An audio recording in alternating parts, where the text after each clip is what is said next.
Hello, my dear friends. My name is Amit Punya and I am your English teacher. Today's topic is importance of learning English. Let's go through it. पहला sentence है, अंग्रेजी एक अंतर्राष्ट्रीय भाषा है। देखो दोस्तों, इसमें इस सेंटेंस में कोई भी एक्शन नहीं हो रहा है, लेकिन लास्ट में क्या है। तो है किसके लिए आता है? प्रेजेंट सिंपल टाइप के सेंटेंसेस के लिए, जहां पर है, हूं, है, इज, एम, आर का प्रयोग होता है। क्योंकि अंग्रेजी हमारा सब्जेक्ट है, इट्स ए एब्स्ट्रैक्ट थिंग और you can say abstract noun, then you will take is with it because it's singular third person pronoun. आगे आएगा दोस्तों, एक अंतरराष्ट्रीय भाषा। एक अंतरराष्ट्रीय भाषा पूरी की पूरी क्या बन गई? फ्रेज। भाषा को हम लैंग्वेज कहते हैं और इसका एडजेक्टिव यानी कि अंतर्राष्ट्रीय भाषा है इंटरनेशनल। और इसके साथ लगाया हमने article A N. N N क्यों लगाया दोस्तों? क्योंकि इंटरनेशनल है, जो वर्ड है वो किससे शुरू हो रहा है? ई की मात्रा से, ई से। यानी कि हिंदी में जो ई होती है उससे शुरू हो रहा है, जो कि एक वोवल है। अगर कोई वर्ड वोवल साउंड करता है और पैराग्राफ या स्टोरी या आपका कोई भी टेक्स्ट है उसके बारे में फैमिलियर होने के लिए, या आप उससे फैमिलियर नहीं है, यानी कि फर्स्ट टाइम उसका यूज हुआ है, तो आप आर्टिकल का प्रयोग करते हैं। और वो भी ए एन का, जो कि इंडेफिनेट आर्टिकल होते हैं। और उसके बाद जब सेंटेंस में वही चीज दोबारा रिपीट हो तो उसके साथ द का प्रयोग करते हैं। तो कंप्लीट सेंटेंस होगा दोस्तों, English is an international language. यह हमें दुनिया भर के लोगों से संवाद करने में मदद करती है। देखो दोस्तों, करती है प्रेजेंट इंडेफिनिट टेंस, मदद करती है हेल्प। हेल्प में लगा देंगे एस, क्योंकि यहाँ पर हमारा जो यह है किसके लिए आया है? इंग्लिश लैंग्वेज के प्रोनाउन के तौर पर।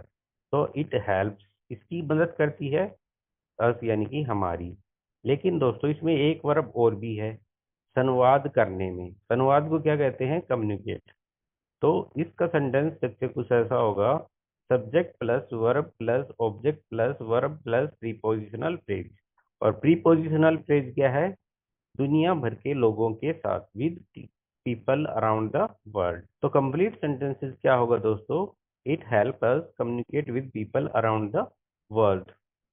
नेक्स्ट है, अंग्रेजी सीखना हमारा आत्मविश्वास बढ़ाता है। अंग्रेजी सीखना, उसको बोलेंगे लर्निंग इंग्लिश, जो कि हमारा सब्जेक्ट होगा। आत्मविश्वास बढ़ाता है, बढ़ाना को क्या कहते हैं? इम्प्रूव। इम्प्रूव में क्या लग जाएगा? एस, क्योंकि लर्न इंग्लिश एक नाउन है जो कि सिंगुलर है और एक एब्स्ट्रैक्ट नाउन की तरह काम कर रहा है। और क्या बढ़ाता है? हमारा कॉन्फिडेंस। आवर कॉन्फिडेंस यहाँ पर क्या हो जाएगा दोस्तों? हमारा ऑब्जेक्ट।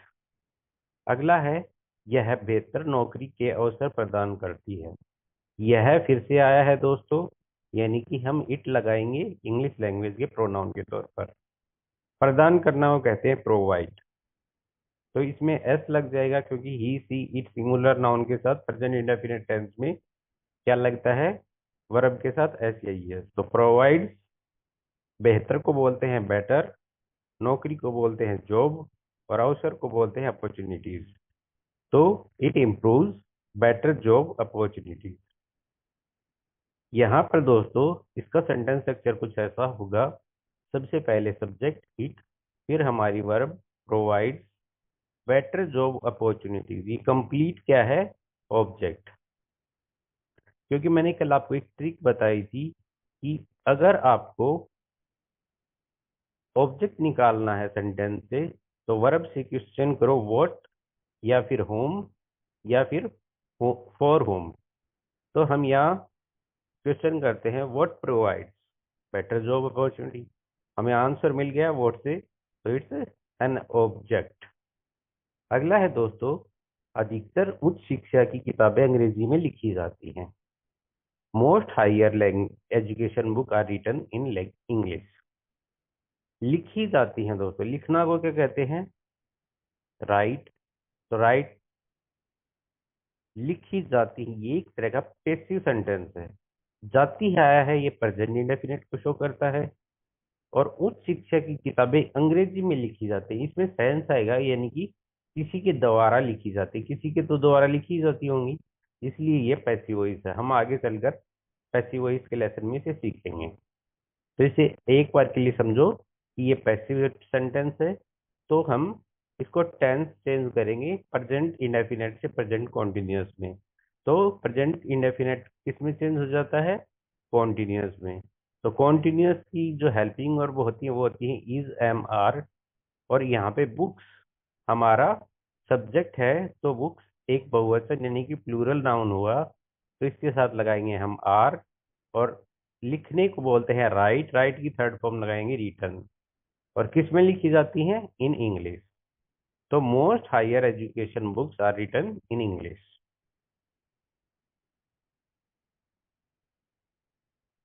अंग्रेजी विदेश यात्रा को आसान बनाती है। आसान बनाना मतलब, देखो दोस्तों, बनाना का मतलब होता है मेक, आसान मतलब इजी। और अंग्रेजी को बोलेंगे इंग्लिश, जो कि हमारा सब्जेक्ट है। किसे आसान बनाती है? विदेश को, यानी कि अब्रॉड। विदेश बोलेंगे अब्रॉड को। मेक यहाँ पर हमारी वर्ब है, इसमें एस लगा है क्योंकि इंग्लिश एक सिंगुलर नाउन है, इसीलिए मेक में एस लगा दिया, मेक्स हो गया। यात्रा को बोलते हैं ट्रैवलिंग, अब्रॉड को बोलते हैं विदेश, और इजियर मतलब आसान। यानी subject plus verb plus object plus complement, यह होगा इसका सेंटेंस स्ट्रक्चर। तो पूरा का पूरा इंग्लिश सेंटेंस बन जाएगा, English makes travelling abroad easier.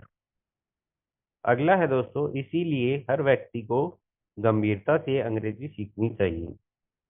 इसलिए को बोलते हैं देयरफॉर। देयरफॉर एक एक्स्ट्रा वर्ड है, या ये कह सकते हैं कि पार्ट है इस सेंटेंस का। तो इसके बाद लगाएंगे हम कोमा। और हर व्यक्ति को बोलते हैं एवरीवन। और सीखना चाहिए, ये एक एडवाइस है। तो ये चाहिए के लिए हम शुड का प्रयोग करेंगे, क्योंकि शुड का प्रयोग किसी एडवाइस को दिखाने के लिए किया जाता है। और चूंकि शुड एक मॉडल वर्ब होती है, तो इसके बाद आने वाली वर्ब बेस फॉर्म होती है, बेस फॉर्म की वर्ब होती है। तो यहाँ सीखना हमारा वर्ब है, तो इस सीखना को हम कहते हैं लर्न। और क्या सीखना चाहिए? इंग्लिश, जो कि हमारा ऑब्जेक्ट है। और कैसे सीखना चाहिए? सीरियसली, जो कि एक एडवर्ब है। किसकी एडवर्ब है? लर्न, लर्न की एडवर्ब है। इसलिए हर व्यक्ति को गंभीरता से इंग्लिश सीखनी चाहिए। इसका सेंटेंस कुछ ऐसा होगा, adverb plus subject plus model plus verb plus object plus और एडवर्ब। तो दोस्तों, हमने 7 सेंटेंसेस थोड़े डिफिकल्ट पढ़े पिछली क्लासों से, तो आशा करता हूँ कि आपको समझ में आया होगा। और मैंने बेटर तरीके से इन सब चीज़ों को मेंशन कर रखा है। जब आप इसको रीड करेंगे तो आपको आसानी से समझ में आएगा। और जब आप ये वीडियो सुनेंगे तब आपको क्लियरिटी आ जाएगी कि एक्चुअली में किस सेंटेंस में कहाँ पर क्या आ रहा है। तो दोस्तों, यह एक टॉपिक भी बनता है कि हमें इंग्लिश क्यों सीखनी चाहिए, जिसके ऊपर मैं एक वीडियो पहले बना चुका हूँ कि हमें why should we learn English language. That was my title of my video. So दोस्तों, यहाँ हम थोड़ा सा डिस्कस कर लेते हैं। देखो दोस्तों, भारत में क्या है, भारत यानी हमारे देश में क्या है कि कई सारे स्टेट हैं। स्टेट क्या, जिले भी बहुत सारे, एक स्टेट में बहुत सारे जिले हैं। तो हर जिला वाइज या हर सेगमेंट वाइज, यानी कि जो भी इंडिया के अलग अलग सेगमेंट हैं जिन्हें हम स्टेट कह सकते हैं, डिस्ट्रिक्ट कह सकते हैं, सिटीज कह सकते हैं। तो प्रत्येक सिटी की या किसी स्टेट की या किसी रीजन की अलग लैंग्वेज होती है। तो क्या हम सारी लैंग्वेजेस सीखें? अगर हमें काम पड़ जाए किसी दूसरे स्टेट के व्यक्ति से बात करने का, या सपोज करो मैं एक बिजनेसमैन हूँ और मुझे मेरा बिजनेस ऑल ओवर इंडिया चलता है, तो मेरे कई सारे ऑफिसेज हैं दुनिया भर में। अगर मैं किसी दूसरे स्टेट में जाता हूँ अपने बिजनेस के लिए, तो वहाँ के लोगों से कैसे इंटरेक्ट करूँगा? क्योंकि करूँ कर पाऊंगा, क्योंकि अगर एक कॉमन लैंग्वेज पूरे इंडिया में रख दी जाए, जो कि रखी हुई है, और वो कॉमन लैंग्वेज क्या है? हिंदी। अगर मुझे हिंदी आती है और अगले को भी हिंदी आती है तो हम आसानी से कम्युनिकेट कर पाएंगे। लेकिन दोस्तों अगर मैं मेरे बिजनेस को वर्ल्ड वाइड करना चाहता हूँ, तो सपोज करो मैंने अपने ऑफिसेज वर्ल्ड में दो चार अलग अलग अब्रॉड सिटीज में बना रखे हैं, तो जब भी मैं अब्रॉड जाऊंगा तो वहां के लोगों से जब इंटरेक्ट करूंगा तो कैसे करूंगा? हिंदी में? नहीं दोस्तों, उनकी लैंग्वेज कुछ और होगी और हमारी कुछ और। तो इससे अच्छा है एक कॉमन लैंग्वेज बना दी जाए और ऑल ओवर द वर्ल्ड के लिए, जो कि है इंग्लिश। तो हम इंग्लिश में सीख कर एक दूसरे से, यानी कि वो भी इंग्लिश सीखे हुए और मैं भी इंग्लिश सीखा हुआ हूँ, तो हम दोनों को कोई ज़्यादा डिफिकल्टी नहीं होगी एक दूसरे को कम्युनिकेट करने के लिए। लेकिन दोस्तों अगर वो अपनी रीजनल लैंग्वेज बोले और मैं अपनी रीजनल लैंग्वेज बोलूँ, तो कभी भी हम कम्युनिकेट नहीं कर पाएंगे। तो यही रीजन है दोस्तों कि we should learn English seriously. तो दोस्तों इस प्रकार यह है, थोड़ा सा मैंने ओवरव्यू दिया आपको कि इंग्लिश हमें क्यों सीखनी चाहिए। तो मैं आपको मोटिवेट करने के लिए बता रहा हूँ दोस्तों, अगर आपको अपनी अच्छी, आप भी जानते हैं और मैं भी जानता हूँ कि इंग्लिश आज के दिन बहुत ही जरूरी हो गई है कम्युनिकेट करने के लिए। चाहे आप लैपटॉप इस्तेमाल करें, चाहे आप मोबाइल फोन इस्तेमाल करें, चाहे आप कोई भी घर का अप्लाइंसेज हैं उनको यूज करें, हर चीज के इंस्ट्रक्शन इंग्लिश में दिए हुए होते हैं। क्योंकि जो कंपनियां हैं बड़ी बड़ी, जो प्रोडक्ट बनाती हैं, वो एक कंट्री के लिए नहीं बनाती बल्कि अपना बिजनेस वो ऑल ओवर वर्ल्ड में चलाते हैं। तो इसीलिए पूरे वर्ल्ड में, जैसे कि इंग्लिश कॉमन लैंग्वेज है, तो वो हर इंस्ट्रक्शन इंग्लिश में देते हैं। तो इससे आसानी होती है कि हर कोई बंदा जो इंग्लिश जानता है, यानी कि एक पूरी की पूरी इंडिया इंडिया और दूसरी कंट्रीज के लिए कॉमन लैंग्वेज रख दी गई कि यह हमारी कॉमन लैंग्वेज होगी और इसमें हम सब बात करेंगे। तो English is an international language, so we should learn English. तो दोस्तों आज के लिए इतना काफी है, मिलते हैं अगले वीडियो में, धन्यवाद।